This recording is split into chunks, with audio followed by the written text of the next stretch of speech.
No creo que mi vida profesional hubiera sido la misma sin John Carpenter.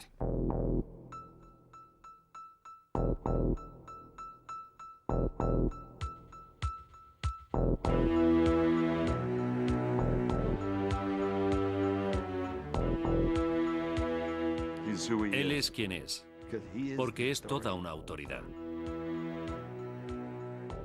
John ve el mundo de forma diferente a los demás. Lo ve un poco torcido. Se dio cuenta de que para tener éxito es necesario que se llegue a conocer tu nombre.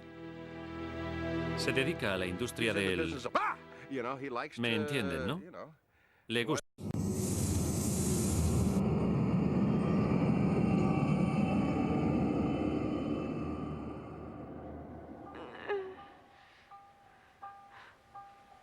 Con una carrera que abarca más de 3 décadas y 20 películas, John Carpenter es una persona que defiende fieramente su independencia e intimidad. A menudo escribe, monta, dirige y compone él mismo la música de sus films. Siempre un enigma, se le ha llamado el príncipe de las tinieblas, el pornógrafo de la violencia y el poeta defensor del cine fantástico.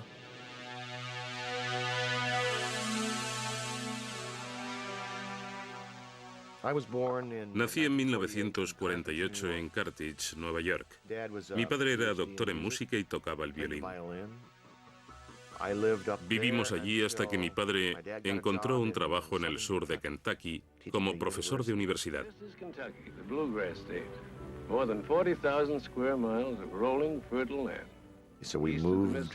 Así que nos mudamos. Nos fuimos toda la familia a Bowling Green, Kentucky. Y creo que aquello fue lo que más influencia tuvo para que acabara dedicándome al cine, porque mi familia se encontraba completamente fuera de lugar allí. Era un estado sureño ultraprotestante y antiabolicionista en aquellos días. Nosotros éramos yanquis y yo no tenía ni idea de dónde estaba, ni de lo que pasaba allí. Quiénes eran esas personas, ni en qué creían. Y por eso me sentí un extraño.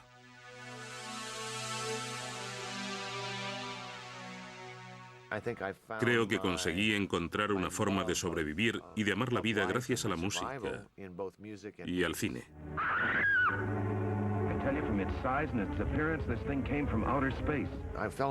Me enamoré del cine, de toda clase de películas. Me encantaba ir al cine a verlas y pensar que alguien las había dirigido. Era algo que me fascinaba. Creo que descubrí esto cuando tenía 8 o 9 años.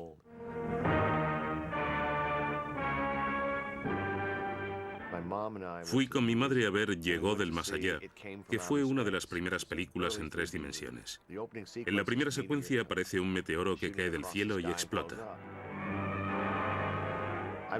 En aquel momento yo era muy joven, y aquello me aterrorizó completamente. Pegué un salto, grité y eché a correr porque creía que me encontraba en peligro. Cuando llegué a la parte de atrás de la sala pensé, la verdad es que ha molado, quiero ver cómo sigue. Lo que más me atraía de todo eran las cintas de terror y ciencia ficción. Eso era lo que me parecía más interesante.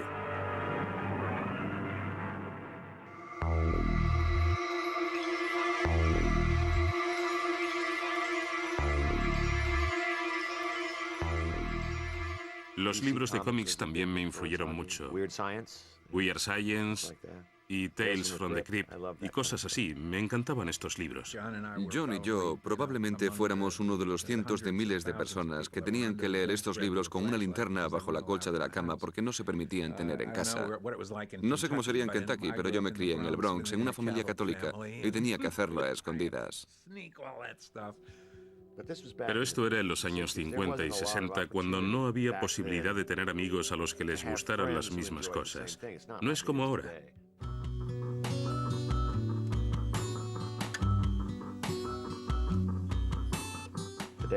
Actualmente la cultura popular se ha impuesto, mientras que por aquel entonces, si te gustaba algo de esto, eras un tipo raro y extraño.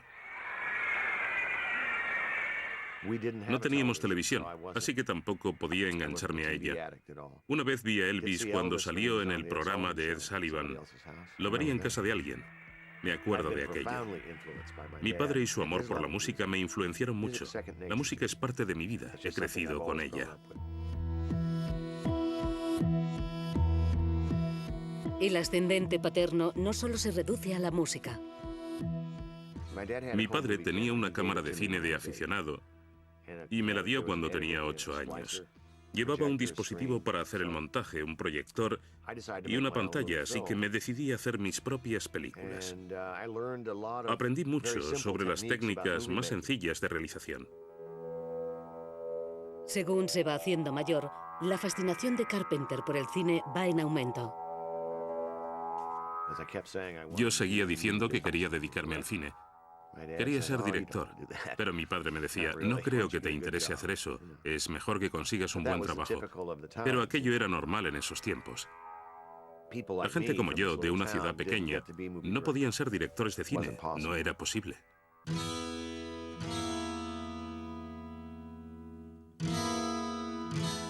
Era 1968 y tenía que tomar una decisión de lo que iba a hacer con mi vida. Tocaba en una banda de rock and roll y ganaba un buen dinero. Además me servía para conocer chicas. Pero pensé que había llegado el momento de tomar una decisión y seguir mi pasión por el cine. Tenía que decidirme.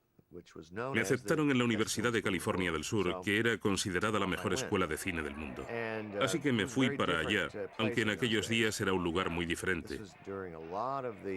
Estoy hablando de la época en la que había una gran agitación social por la guerra de Vietnam.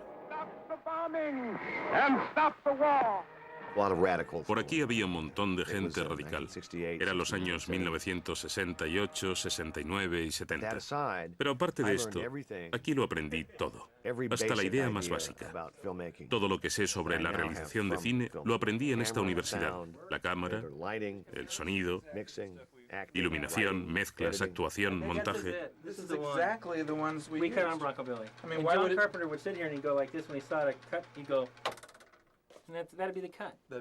Conocí a John probablemente en el 67 o 68, cuando estudié en la Escuela de Cine de la Universidad de California del Sur.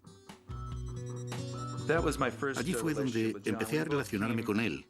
En los años 60 queríamos ser estrellas de rock y acabamos creando una especie de banda de rock ficticia llamada Coupe de Bills. Y compusimos las partituras de algunas de las películas que hicimos. Una de las primeras partituras que crea Carpenter en su época de estudiante es para la película The Resurrection of Bronco Billy. El film es una especie de elegía por el western.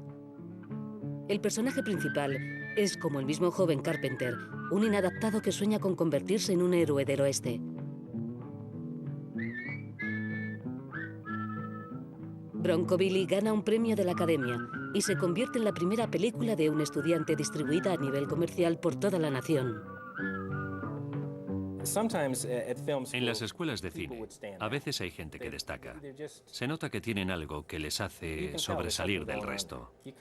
No es que se pudiera predecir el éxito de John Carpenter, pero lo que sí sabías es que tenía una forma muy personal de hacer las cosas. Tenía un gran talento y además era un líder por el punto de vista tan personal sobre cómo hacer una película. Carpenter, of course, was the one that really knew at a very young age how to take the tail by the horn by the tail, the something by the something, the bull by the leg. And he was the one that knew how to go into the real world and get a job. Why did he know? I have no idea. You know, that's a good question to ask John Carpenter.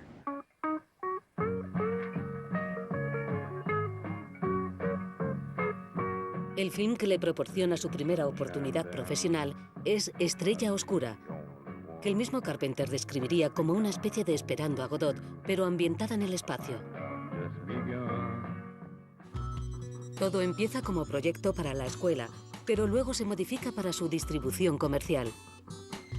La gracia de aquello es que no teníamos ningún miedo. Creíamos que podíamos hacer una película y la hicimos. No es que fuera una gran película, porque, en cierto modo, viéndola ahora da un poco de pena, pero si tienes en cuenta lo que se hacía en aquella época, lo jóvenes que éramos y lo poco que sabíamos, se puede considerar un gran éxito. Sergeant Pinback calling bomb number 19. Do you read me, bomb? Bomb number 19 to Sergeant Pinback. I read you. Continue. Hacer una película de ciencia ficción que tiene lugar en el espacio, con trajes espaciales, efectos especiales, era algo inaudito en la escuela de cine. Pero disponía de genios como Dan O'Bannon, que le ayudaron a hacerla.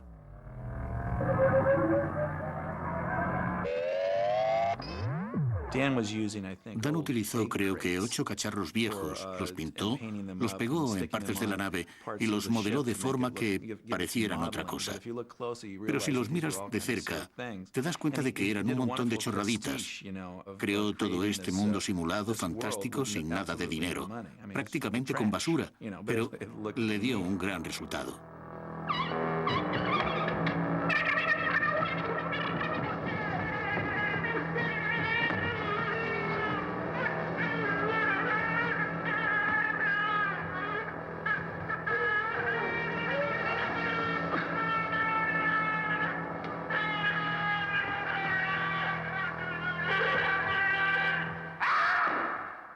Empezó siendo una película de estudiantes y se convirtió en una película comercial tras volverla a montar, modificarla y cambiar la música.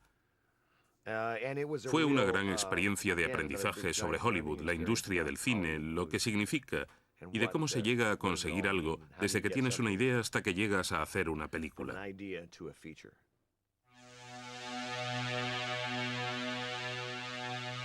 Tras Estrella Oscura, John Carpenter hace Asalto a la comisaría del Distrito 13. Un moderno thriller de bajo presupuesto ambientado en un decadente suburbio de Los Ángeles.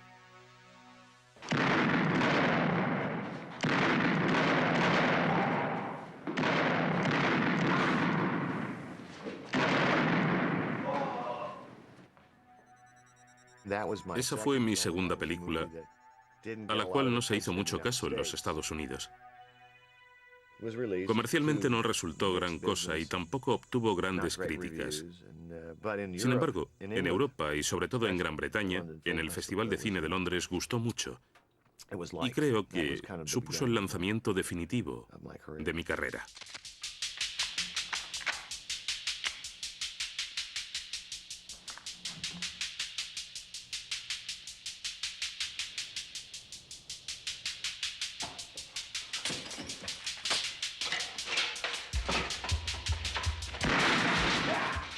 Asalto a la comisaría del Distrito 13 trata de un grupo de personas que se ven envueltas en una situación tensa y apurada y tienen que salir de esa situación de alguna forma. Pero no lo hacen sentándose a hablar de ello, sino que lo consiguen sacando cada uno los recursos que llevan dentro.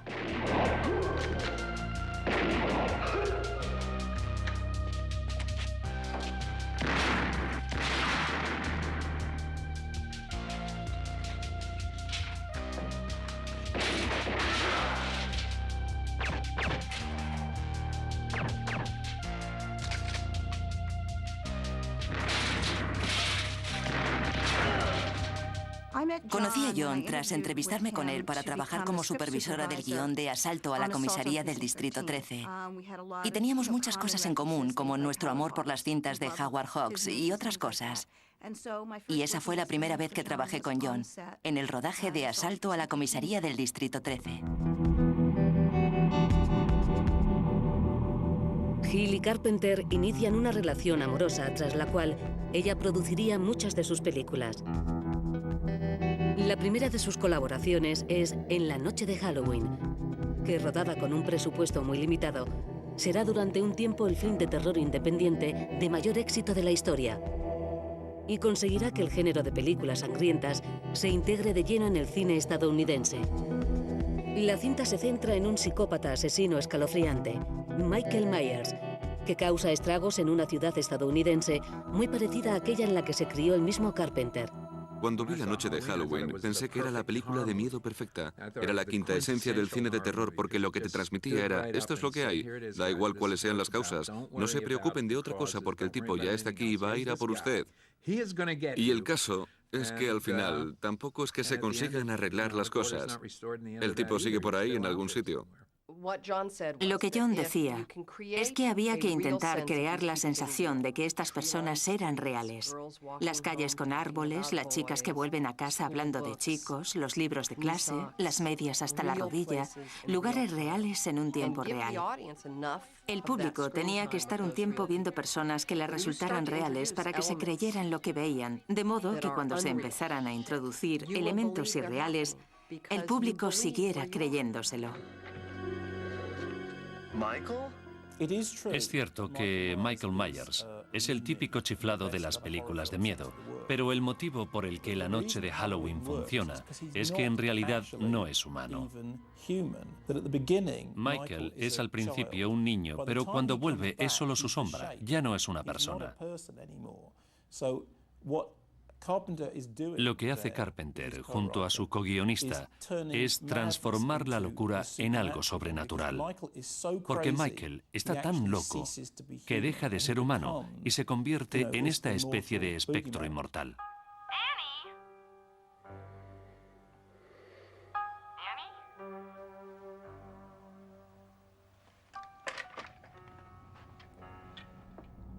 Todas las expresiones que ya nos parecen típicos clichés, el punto de vista de los asesinos, la acumulación de tensión antes de los sustos, las personas en peligro, todo este tipo de cosas ya están en la noche de Halloween de forma muy clara.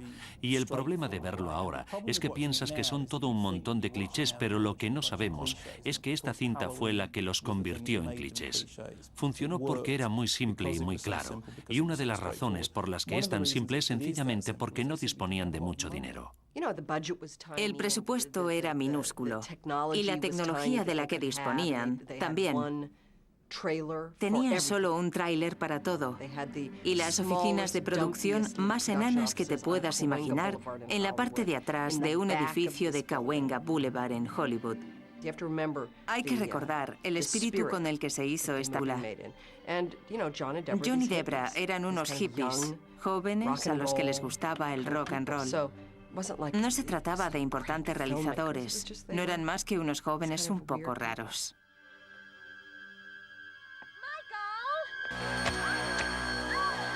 En el más puro espíritu del cine de bajo presupuesto, todos se vieron obligados a echar una mano. En la primera escena de la película, yo hago las manos del niño que llega hasta el cuchillo, lo coge y luego lo lleva por toda la casa, hasta la chica, su hermana. Convencen a uno de los antiguos compañeros de Carpenter de la escuela de cine, Nick Castle, para que haga el papel del espectro. Él siempre se ríe porque yo era la mejor persona del mundo, así era yo. De hecho, cuando iba al colegio me votaron como el chico más amable del último curso. Pero John siempre veía esto con cierto escepticismo. Decía que sabía que había un lado oscuro dentro de mí. Recuerdo que lo decía siempre y probablemente sea un toque irónico suyo el elegir al chico que se supone que es el más bueno del mundo para que se esconda tras la máscara del espectro. Sé que hay algo perverso ahí.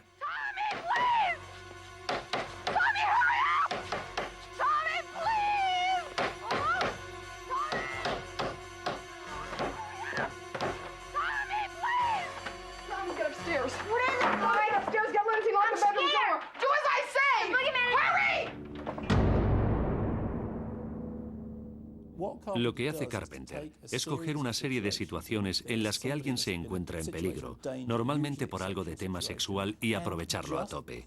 Si analizamos la noche de Halloween, hay 5 o 6 escenas importantes que completan toda la película. La primera secuencia increíble, que no está rodada con Steadicam sino con Panaglide, ha sido imitada muchas veces. El punto de vista de los asesinos, cuando le vemos acechando alrededor de la casa subiendo por las escaleras, es una secuencia extraordinaria. El Steadicam o el Panaglide son sistemas de cámara que van sujetas al operador. Es un sistema giroscópico que te permite llevar la cámara encima. Puedes usarla en lugar de la dolly, puedes andar con ella, subir, bajar, y ahora se utiliza constantemente.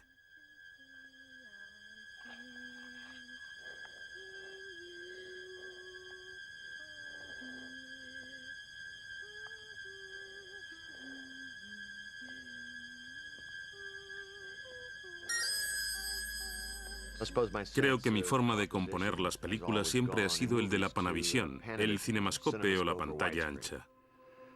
Básicamente se trata de un rectángulo. Si te fijas en el tamaño del cuadro desde el principio hasta el final, te das cuenta de que cada vez se vuelve más claustrofóbico. De modo que al final del filme nos encontramos en un armario como una caja pequeña. Y Jamie, que hace de Laurie Strode, había empezado la película en un gran lienzo en el que trabajar. Y según va transcurriendo la película, el lienzo se va haciendo cada vez más y más pequeño.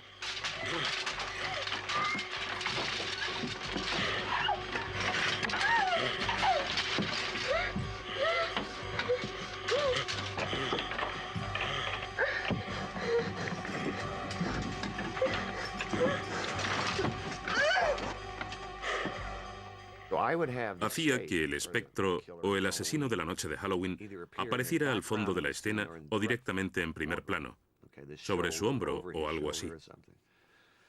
Y lo acompañaba con música que resultara como una picadura, una especie de picadura electrónica desagradable para mantenerte al borde del asiento, porque el asesino está en todas partes. Está detrás de ti, delante de ti, por todas partes y en la oscuridad. Todavía la gente se sorprende cuando le dices que no hay ni una gota de sangre en la noche de Halloween. Nunca se ve sangre cuando asesinan a la gente. Se ve el cuchillo y a Michael Myers empuñándolo. Luego se ve el plano de la víctima, el cuchillo clavándose y después otro plano de la cara de la víctima muriéndose.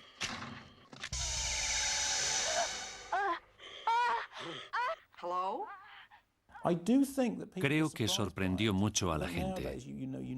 Supongo que ahora conoces la película tan bien que te crees que no podría asustar a nadie, pero cuando empezó a mostrarse en las pantallas, funcionó no porque impresionara a los críticos como lo hizo Asalto a la comisaría del Distrito 13, sino porque conseguía asustar a la gente, y muchos se dieron cuenta de que se podía ganar dinero haciendo cintas de este tipo.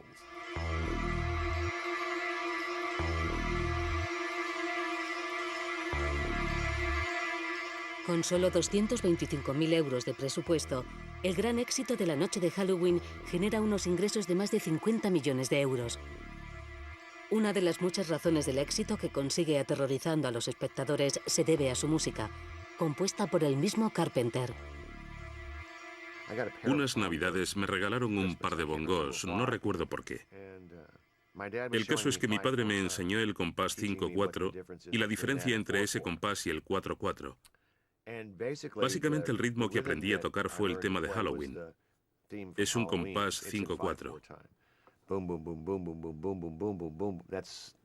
Es directamente lo mismo. Lo que hice fue aplicarlo al piano. A veces veo a niños que están empezando a tocar el piano y me dicen, mira lo que hemos aprendido. Y el niño está tan feliz porque es como los palillos modernos.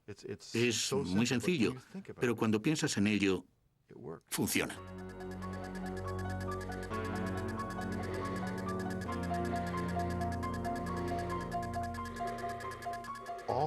Esto es un arte de comunicación y John seleccionó esas notas y ese ritmo y las trasladó al piano para comunicar lo que ahora se asocia a esa imagen. Este tema es ya inseparable de Michael Myers. La tensión que se genera con esos ritmos insistentes y el hecho de saber lo que viene, o que algo se acerca y cambia otra vez. Es fantástico cómo es capaz de seguirlo. Fijaos, por ejemplo, en el efecto que tuvo la música de Herman en Psicosis. Le quitas la música de Psicosis y se queda un poco sosa. La música es muy importante. Otro ejemplo, El Exorcista y Tubular Bells. Si oyes Tubular Bells y no has visto el film, dirías que es una canción interesante, buena, un poco repetitiva, pero se la pones a la película y de repente se convierte en algo escalofriante.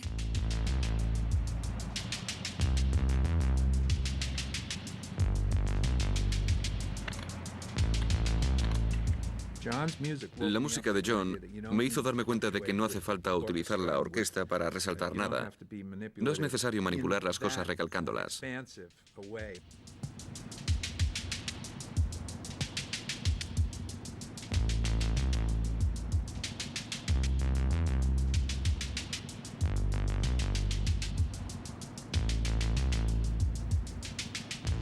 Mi música es como una alfombra. Si tienes un apartamento y me contratas para que ponga una alfombra, yo te voy a poner una alfombra bajo los pies con la que te vas a sentir más cómodo, pero pasado un tiempo no te vas a dar cuenta de que está ahí. Se va a hacer invisible. La música tiene que ser invisible, tiene que estar ahí debajo, como apoyo a lo que haya en la escena.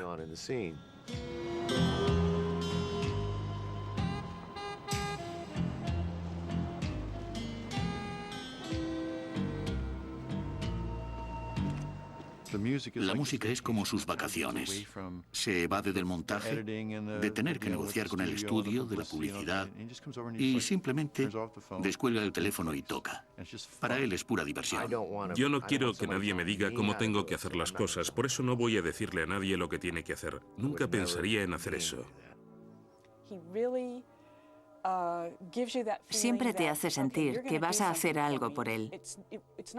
Te dice que no vas a hacer lo que haría él si pudiera hacerlo él mismo, pero que no importa, porque seguro que le va a gustar y va a coger lo mejor que le puedas dar y lo va a poner en su película. Una de las cosas que me dijo John una vez fue: Alan, solo te voy a decir una cosa sobre esta partitura que hay que hacer. La única regla es que no hay ninguna regla. John es una de las pocas personas que comprende tan bien la música que nunca supone un problema para él. Está preparado para ello. Sabe cuándo debe estar ahí tocando algo, o cuándo lo debe hacer otra persona, o cuándo debería haber un silencio absoluto. Cuando Carpenter hace La niebla, trasladará los elementos sobrenaturales de la noche de Halloween a esta película de terror gótico. La niebla versa sobre un grupo de marineros fantasmales que vuelven de entre los muertos para vengarse de los habitantes de un pequeño pueblo de pescadores. En realidad, la idea de La niebla la tuvimos cuando estuvimos en Inglaterra por el pase de asalto en la comisaría del Distrito 13 en el Festival de Cine de Londres. Hicimos una excursión a Stonehenge y observando el paisaje de aquellas praderas se veía la niebla espesa en el horizonte. Entonces John me decía: ¿qué crees que hay en esa niebla? Y yo le contestaba: fantasmas. Y dijo: pues vamos a escribir una historia de fantasmas. Un fin de semana, John y yo nos recorrimos la costa de California desde abajo del todo, buscando el faro perfecto. La localización de La niebla fue en Inverness, California. Acabé comprándome una casa allí. Es un lugar fantástico. Allí hay un pequeño faro y cuando lo vimos dije: este es. Aquí es donde tiene lugar La niebla. Una noche me llamó a Canadá tras haber estado en Point Reyes National Seashores e Inverness y me dijo: he encontrado el lugar donde quiero vivir el resto de mi vida. Quiero morir aquí, en este mismo sitio. Aquí está el paisaje más increíble que he visto en mi vida. Un poco más arriba en la costa se encuentra Bodega Bay, donde se rodó Los pájaros. Es una coincidencia, pero creo que es porque se trata del mismo tipo de costa desolada y aislada de la que se enamoró Hitchcock y nosotros también.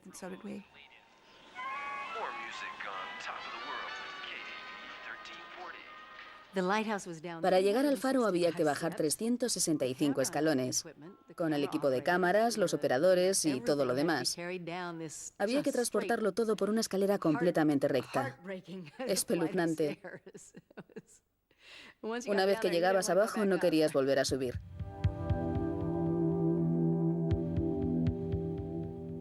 John Carpenter y Adrienne Barbeau se casaron antes del rodaje de La niebla. Y la verdad es que a mí me resultó un poco difícil, porque John y yo habíamos sido pareja y mantenido una relación con anterioridad a esto. Sinceramente, lo que más recuerdo de La niebla fue lo difícil que le resultó a mi amiga Debra por lo de Adrienne. Lo sentí de verdad y fue una de esas cosas que resultaron muy difíciles. Simplemente eso, difícil. Y mientras ellos pasaban la luna de miel, yo estaba escribiendo el papel de Stevie Wayne, que probablemente sea el mejor personaje que ha interpretado Adrienne y que es la estrella de La niebla.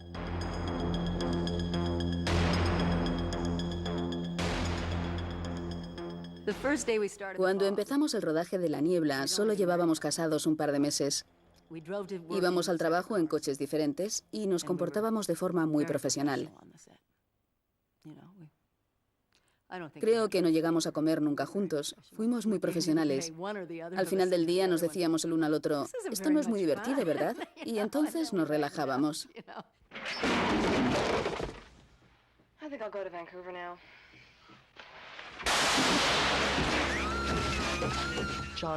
John no se podía creer que no me hubieran dado ningún trabajo tras la noche de Halloween, ni un papel.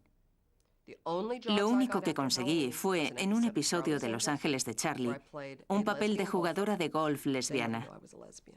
Nunca se enteraron de que era lesbiana, pero yo la interpreté así, como una lesbiana. Y luego hice otro episodio de Vacaciones en el mar junto a mi madre.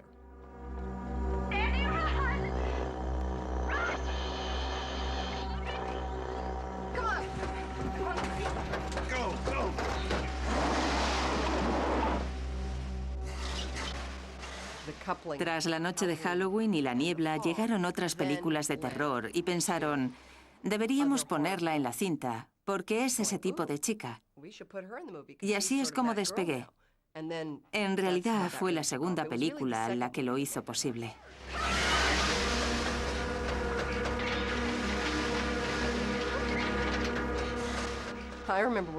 Recuerdo que estábamos rodando escenas de exteriores en el plató de algún estudio y dentro había jóvenes tramoyistas poniendo luces a los lados del coche. John estaba al lado de la cámara y se puso como, soy la niebla mala, y le decía, John, por favor, ¿no ves que estoy intentando parecer asustada?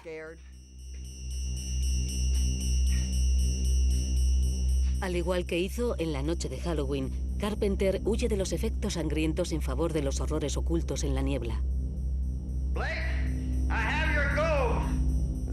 Lo que más miedo da en La niebla es que nunca llegas a ver los fantasmas bien, pero sabes que están ahí.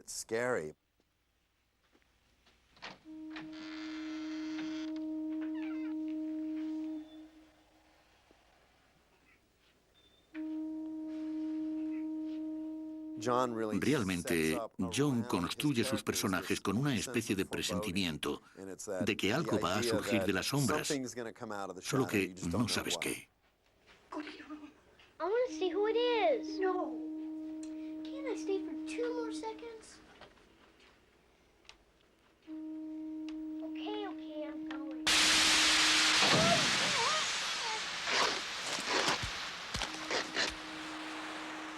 Aunque Carpenter empieza a tener fama por sus films de terror, muchos analistas comienzan a detectar parecidos con las películas tradicionales del oeste. Yo creo que muchas de estas películas de ciencia ficción y algunas de las películas de miedo las ve como westerns, porque en realidad son un arquetipo de drama sencillo. Solía tener una pegatina en el parachoques de su Cadillac que decía «Dios bendiga a John Wayne». Una de las cosas que John dijo desde el principio es que su deseo era permanecer fiel al tipo de películas que quería hacer y a la forma en la que quería hacerlas. Yo quería trabajar en el cine para hacer cintas del oeste, pero cuando entré en este mundo ya no las hacía nadie, a no ser que fueras Clint Eastwood. El amor de Carpenter por los westerns data de su infancia, sobre todo de los films del veterano Howard Hawks, Río Bravo y Río Rojo.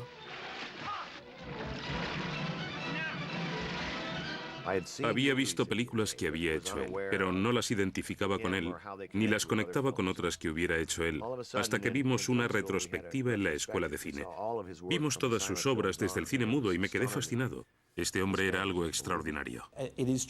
Hay algo que es cierto en varias de las mejores películas de Carpenter y en las mejores películas de Hawks, y es que la gente que participa en ellas es lo que realmente hace avanzar a la película.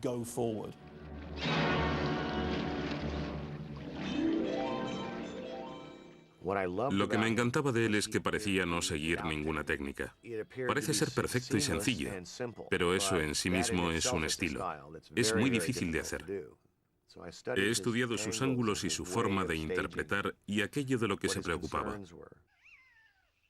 Actúa rápido. Parece que la acción no viene de ninguna parte y termina enseguida.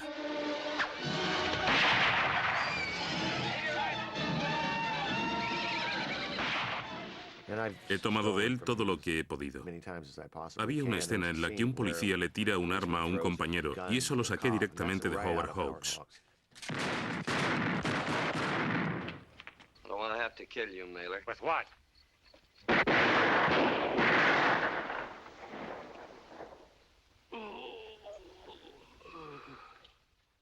El tema del oeste es el de una gente que vive en los límites de la civilización. Y eso mismo puede decirse de un montón de películas de miedo. Gente que está al límite de la muerte.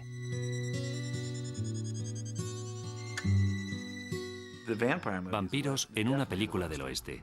Está claro que es un filme del oeste, con sus pistoleros y su ciudad del oeste.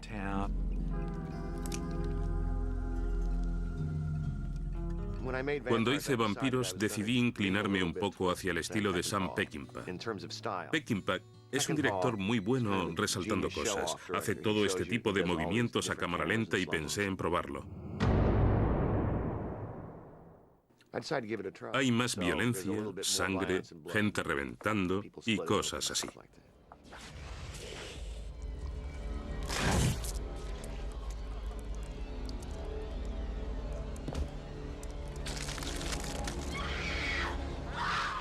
Cuando ya han muerto casi todos los miembros de su equipo cazavampiros, el héroe, interpretado por James Woods, se dispone a buscar venganza. Resultó interesante trabajar con James Woods en Vampiros porque no era la opción más tradicional para un héroe de acción. Pero él siempre había querido interpretar a un héroe de acción. Me dijo, llevo años de carrera en los que siempre he sido un segundón, vestido con traje siguiendo a Jodie Foster o haciendo de malo. Quiero ser el protagonista y llevar un arma y gafas de sol.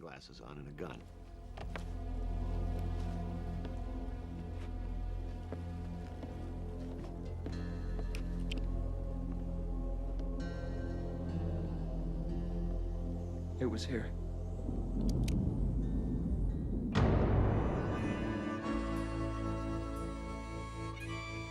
Otro de los héroes de acción de Carpenter, el personaje de Serpiente Pliskin, también fue modelado a semejanza de los forajidos del oeste.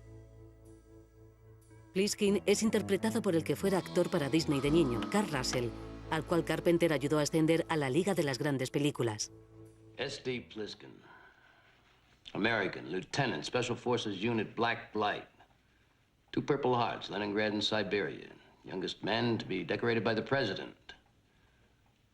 He robbed the Federal Reserve Depository. Life sentence, New York Maximum Security Penitentiary. I'm ready to kick your ass out of the world, war hero. Cuando eligió a Lee Van Cleef, pensé que sería estupendo recordar algunas de las películas que Van Cleef había hecho con Clint Eastwood. Y enseguida le dije, veo a Clint Eastwood haciendo de Serpiente Pliskin en este tipo de película con Lee Van Cleef.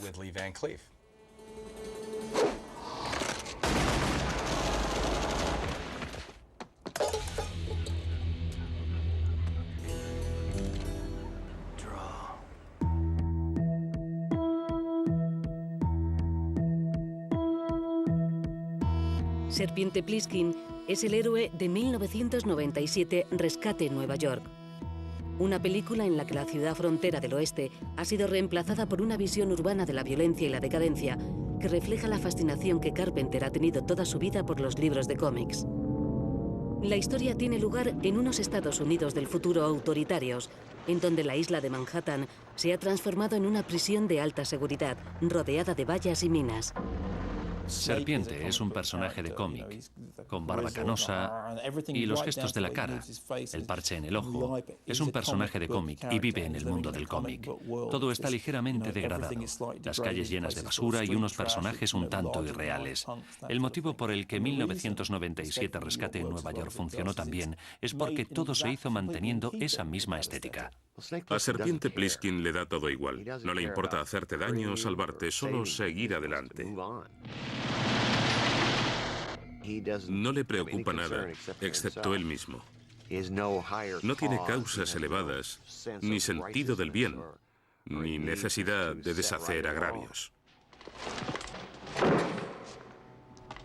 You want to see him sprayed all over that map, baby? Where's the president? Swear to God, Snake, I don't know. Fuck with me.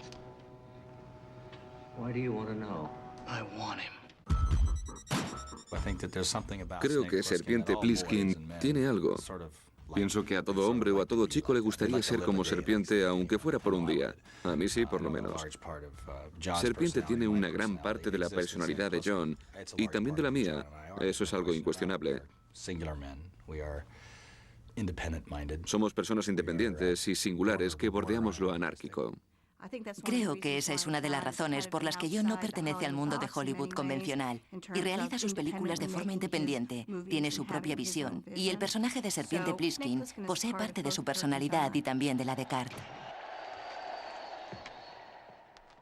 Junto a Russell actúa Adrienne Barbeau, la esposa de Carpenter en ese momento, a la que elige para interpretar a la animada heroína Maggie. Es cierto que Howard Hawks me ha influido en la elección de los personajes femeninos. Él era muy diferente en este sentido, puesto que no las mostraba como madres o amas de casa, sino que eran más duras, diferentes, más divertidas y sexys, más cínicas. Y me gusta eso. Una mujer que fuera fuerte y capaz. Ese era el tipo de papel que había escrito, y supongo que vio que yo podía interpretarlo.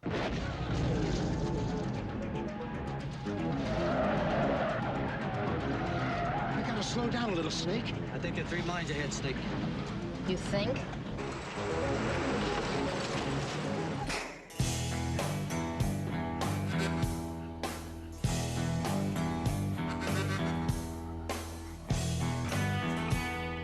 La segunda parte de 1997, Rescate en Nueva York, se realizó más de una década después y con mayor presupuesto. 2013, Rescate en Los Ángeles. Inspirada en el terremoto de California de 1994, las aventuras de Pliskin esta vez tienen lugar en la Gran Naranja, en lugar de en la Gran Manzana, rodeado de todo tipo de amigos, enemigos y malvados.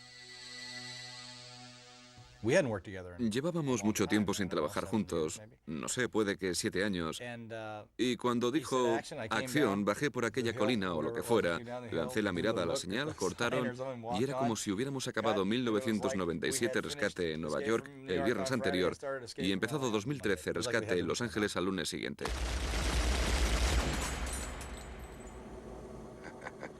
Thought you might try that hot shot. That's why the first clip is loaded with blanks. Bye-bye, Snake.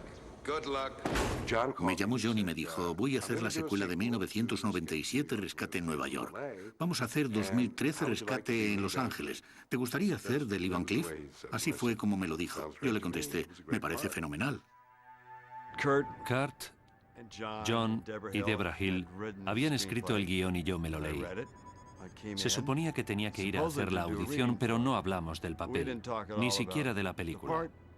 Estuvimos cotilleando sobre Dennis Hopper y la película Easy Rider, buscando mi destino. Fue algo terrible.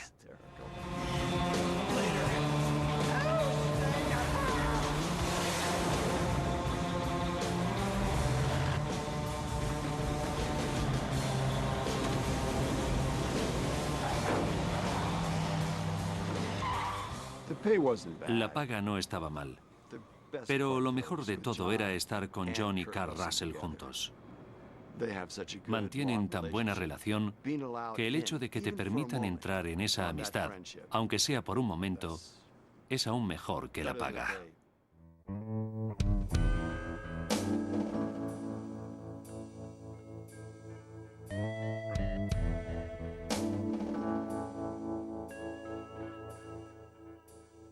John es una persona muy fiel, que reúne a su alrededor una y otra vez a las personas en las que confía, con las que disfruta trabajando y que él sabe que responderán, porque John tiende a trabajar con bajos presupuestos y por ello sabe que necesita gente que dé todo de sí para ayudarle a poner sus ideas sobre la pantalla. Y para conseguir eso, en este tipo de situación intensa a nivel emocional y tensa a nivel físico, siempre viene bien tener gente a tu alrededor con la que estás trabajando, en la que puedas confiar. La forma que tiene John de trabajar es crear una familia y así sabe lo que esperar de cada uno de ellos. Intento pasarlo bien en el rodaje. Esa ha sido siempre mi filosofía. Que sea algo que me aporte cosas, pero eso no siempre es posible con algunas personas. Hay gente que necesita otras cosas para poder crear. A veces puede ser incluso la adversidad o que necesiten crear la adversidad. Me acuerdo cuando hicimos El pueblo de los malditos que en un momento dado hubo una pequeña lucha de poder y John salió diciendo: chicos, estaré en mi tráiler cuando queráis hacer mi película. Y se fue. Y se quedó allí hasta que la gente pensó: es verdad, es la película de John Carpenter. Y entonces todos volvieron a sus puestos. Se dan cuenta que no he mencionado nombres. Le he visto enfadarse con los actores un par de veces y no me gustaría que se enfadase conmigo porque da un poco de miedo. Puede que no sea consciente de ello, pero es un tipo pequeño, aunque temible. Es muy inteligente. Es una de esas personas tan listas que cuando van a por ti, no te ves con armas suficientes para hacerle frente. He visto una foto de él en el periódico de Los Ángeles y daba miedo. En cierto modo, él está dentro de estas películas. Para empezar, han salido de su cabeza, o sea que no debe estar muy bien. Casi todas las películas realizadas por John Carpenter habían contenido alguna referencia a Howard Hawks, hasta dar el paso lógico y hacer una versión de una película de su mentor. El thriller de ciencia ficción de 1951, La cosa.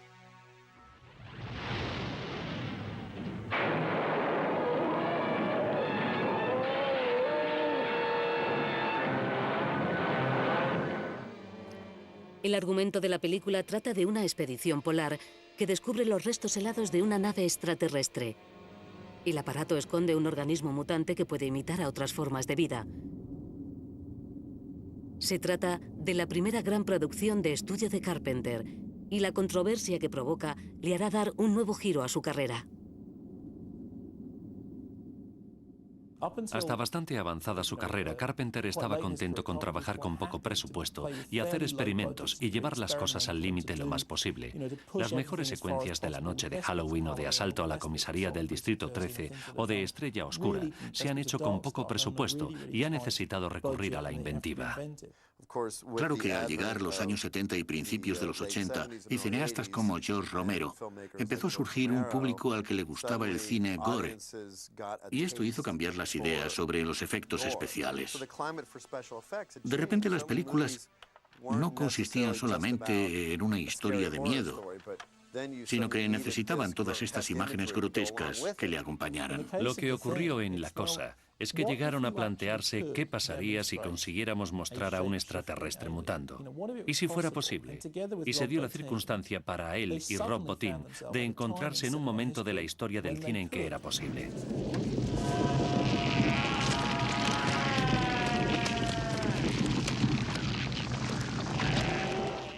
Creo que es una de las pocas películas de efectos especiales en las que realmente puedes quedarte. Me acuerdo la primera vez que la vi, la secuencia en la que se le cae la cabeza y le salen patas de araña y echa a correr por el suelo y llega uno y dice: no me lo puedo creer. Ahí está la clave de la cinta. La clave es que no te puedes creer lo que estás viendo.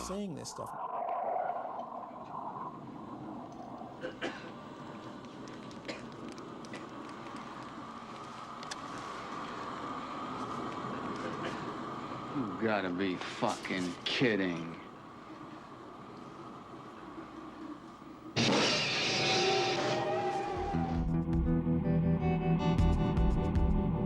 Tras un largo y arduo rodaje, La cosa finalmente llega a las pantallas provocando un recibimiento inesperadamente hostil. Fue fustigada por la crítica.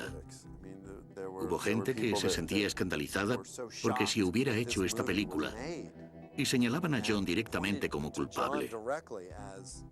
¿Cómo se le ocurrió a este hombre hacer esta película al tiempo que E.T., una película que hacía sentir bien a todo el mundo, mientras que La cosa era oscura y trataba de una criatura mutante?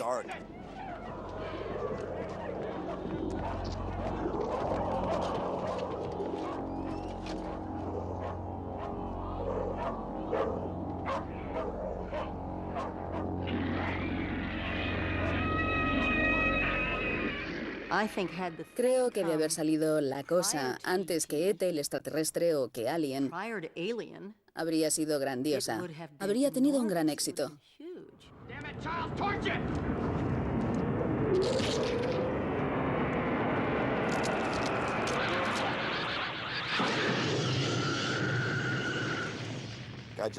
Creo que John quería hacer un estudio muy intenso de los personajes y contaba con un artista de efectos especiales bastante inconformista, por lo que le dio libertad para que ejecutara él los efectos. Este artista proporcionó un montón de creaciones a la película que acabarían teniendo una gran influencia.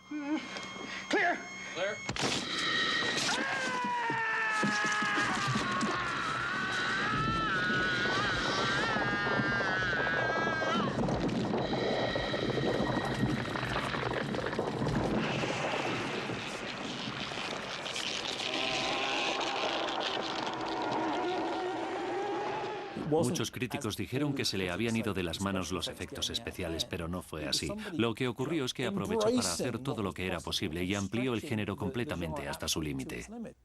Pensamos que tendrían que pasar 20 años antes de que se apreciara la película porque el monstruo era tan malo y tan feo que la gente no iba a querer ver esta historia sobre 12 hombres obsesionados. Es de lo que se trata, de la paranoia y del desmoronamiento de la fe de unos seres humanos en otros. Recibimos muchas críticas por lo que ellos llamaron violencia gráfica. Me llamaron el pornógrafo de la violencia por La Cosa. Y la verdad es que, como era joven, me afectó un poco. Si haces una película tan buena como esta y tras sentarte en la sala de montaje antes que nadie la haya visto, decides mostrarla y recibe una crítica tan salvaje, acabas retirándote. Este tipo de cosas hace que la gente deje de hacer películas y diga, pero bueno, ¿qué es lo que quieren? Lo irónico de todo esto es que hace poco que se ha lanzado al mercado La Cosa en disco láser y DVD y ha tenido un gran resurgimiento. Además, si hablas con alguien de esta película, te dice que está entre sus cintas favoritas.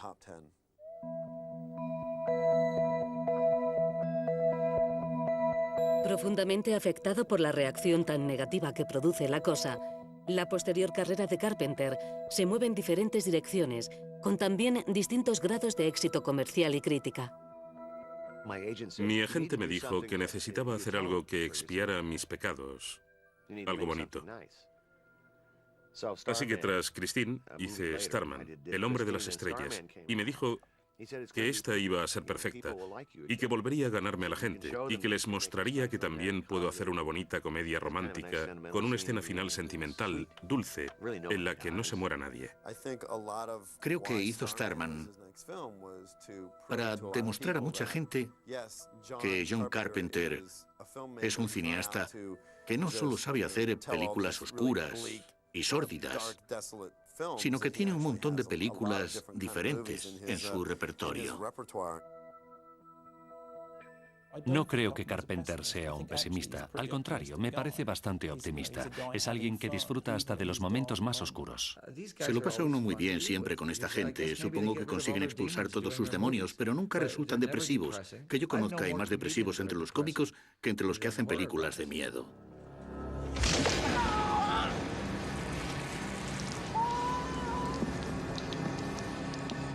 Teníamos una cuba enorme de baba verde revuelta o lo que fuera, que debíamos creernos que era. Y recuerdo a Donald Pleasence, que Dios le acoja en su alma, uno de los mejores actores de todos los tiempos y más simpáticos. Hubo una escena en la que todos estábamos mirando esta cosa y él nos estaba contando lo que según la Biblia ocurrió con este alma profunda y oscura de Dios, agitada por el cosmos o lo que sea. Y mientras él hacía esto, nosotros estábamos escuchando cómo... Y él estaba diciendo, profunda y oscura, y todos estos gestos. Y os prometo que resultaba muy difícil no soltar una carcajada. Era una persona adorable.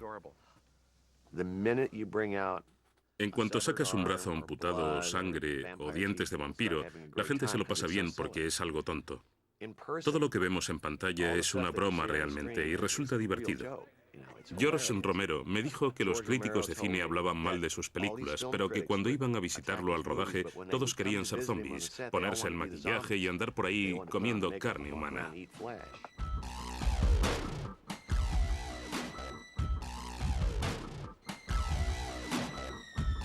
Pasados los años, desde Starman y La Cosa, Carpenter ha preferido trabajar en el tipo de películas independientes sobre las que mantiene el máximo control de la creatividad. Muchos de estos films reflejan su constante preocupación por los extraterrestres, la religión y la decadencia urbana.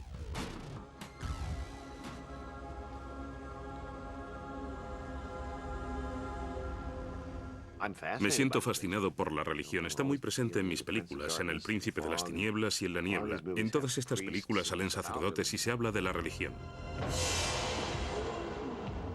It's so wonderful what you're doing, Father. Opening the church again.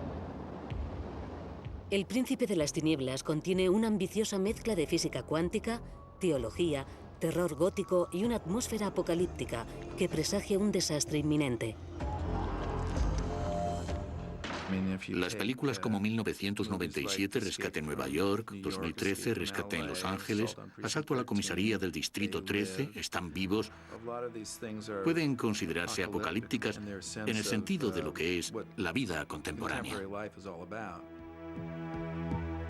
En Están vivos, homenaje a la invasión de los ladrones de cuerpos de 1950, el héroe utiliza un par de gafas especiales para reconocer a una raza de extraterrestres que controla de forma secreta nuestra vida cotidiana.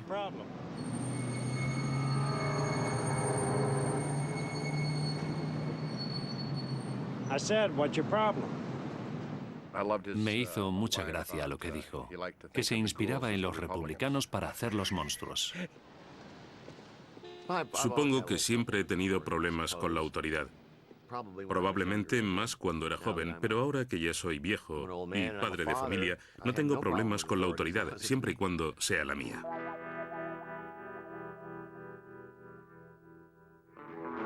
Carpenter continúa en su línea independiente con películas como En la boca del miedo, El pueblo de los malditos y Fantasmas de Marte, reafirmando el sello inconfundible de sus extraordinarias dotes técnicas y riguroso control de dirección.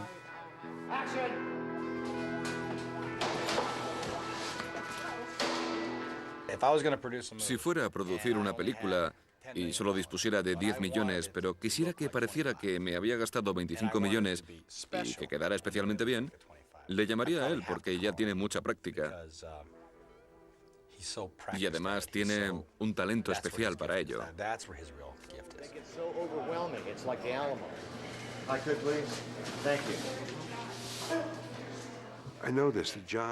Sé que John es un soñador y espero que consiga hacer realidad su gran sueño. Creo que sigue trabajando en esa dirección. Creo que todos los aspectos de su capacidad de expresarse mediante la música, el miedo y el humor se están integrando ahora. Y siendo ya un artista maduro, creo que su obra maestra está aún por llegar.